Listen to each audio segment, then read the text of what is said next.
নজর আবার দিল্লিতে, তার কারণ দিল্লিতে 100 দিনের কাজের গান্ধীজির নাম বদলে রাম নাম জানিয়ে উত্তাল দিল্লি গরম হয়ে উঠেছে। এবং যখন সংসদে পাশ হয়ে গেল এই নাম, তখন তারপরে দেখা গেল প্রোটেস্ট। লোকসভায় বিল পাশের দিনই প্রতিবাদে একজোট বিরোধীরা। জয়া বচ্চন থেকে শুরু করে দেখা গেল সব বিজেপি বিরোধী দলেরই কোনো না কোনো প্রতিনিধিকে সেখানে দেখা গেল। রাজ্যসভায় ভিভিজি রামজি বিল নিয়ে 8 ঘন্টার আলোচনার পর ডিবেটে অংশ নিয়ে মধ্যরাতে পুরনো সংসদ চত্বরে ধর্ণা, পোস্টার প্ল্যাকার্ড নিয়ে 12 ঘন্টার অবস্থান।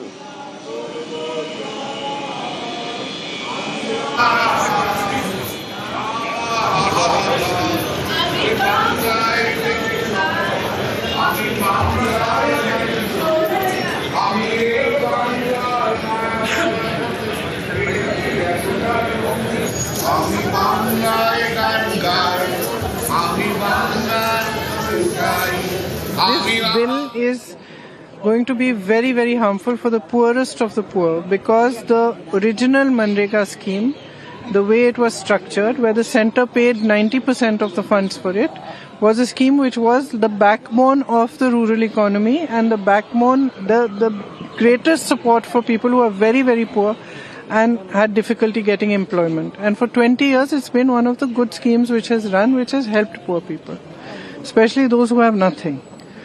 Now, in this new formation, in the new form of the bill, when you cut down so much of the allocation from the centre, and most of the allocation is, a lot of it is going to come from the states are not going to be able to afford it, which means the scheme will die. And that is going to be very, very harmful. এই নাম রবীন্দ্রনাথ ঠাকুর দিয়েছিলেন মোহনদাস করমচাঁদ গান্ধীকে। এই নাম বাদ দেওয়া যেমন জাতির জনকের অপমান, তেমনি পৃথিবীর কবিরও অপমান। বাংলার মানুষের ন্যায্য টাকা, হকের টাকা, এই প্রাপ্য টাকা, এ টাকা কোনো দয়ার টাকা নয়, দাক্ষিণ্যের টাকা নয়, এটা কারোর বাবার টাকা নয় যে জোর করে আটকে রেখে দেবে। আমরা নিশ্চিত যে আগামী নির্বাচনে বাংলার জাগ্রত জনগণ বিজেপিকে বুঝিয়ে দেবে যে কত ধানে কত চাল। যে সরকার বলছে যে আমরা টাকা নেব কিন্তু হিসাব দেব না, তাই লুটকে প্রতিষ্ঠিত করবার জন্য অর্থনৈতিক স্বেচ্ছাচারিতার স্বার্থে সম্পূর্ণ অরাজক ব্যবস্থা তৈরি করবার স্বার্থে তাদের ধর্ণা চলছে। তৃণমূল ধর্ণা দিচ্ছে তৃণমূলের জন্য। এই ধর্ণার সঙ্গে পশ্চিমবঙ্গের আম জনতার কোনো সম্পর্ক নেই।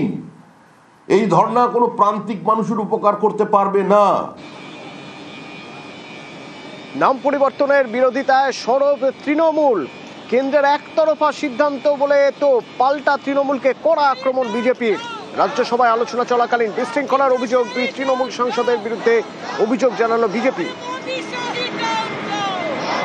নামের বাহানা দিয়ে এর সম্ভাবনাকে, এর কাজের ক্ষেত্রকে অনেক কমিয়ে আনলো এবং তারপরে আস্তে আস্তে এটা উঠিয়েই দেবে। যেভাবে ওরা চলছে এবং মানুষের প্রতি যে অন্যায় ওরা করতে চলেছে, যেভাবে ভাবজি রামজি করেছে, গায়ের জোয়ারি একতরফা ভাবে বিরোধীদের কোনো পাত্তা না দিয়ে, সেটা ওদের উইথড্র করতে হবে। অ্যাটিটিউডের আমরা প্রচন্ড ভাবে ধিক্কার জানাই। टीएमसी क्या कर सकते हैं, पश्चिम बंगाल की जनता भाली भांति जानते हैं, लेकिन पूरा संसदीय परंपरा को तोड़ करके टीएमसी का 2 महिला सांसद ने पीछे से नड्डा जी का सीट की तरफ जाने का जो कोशिश किया, ये निंदनीय है। बंगाल तो इससे परिचित है, लेकिन आज पूरा देश देखा, जिसका साथ प्रोटेस्ट कर रहे हैं वो कांग्रेस वाला भी देखा, टीएमसी कितना हद तक गिर सकते हैं।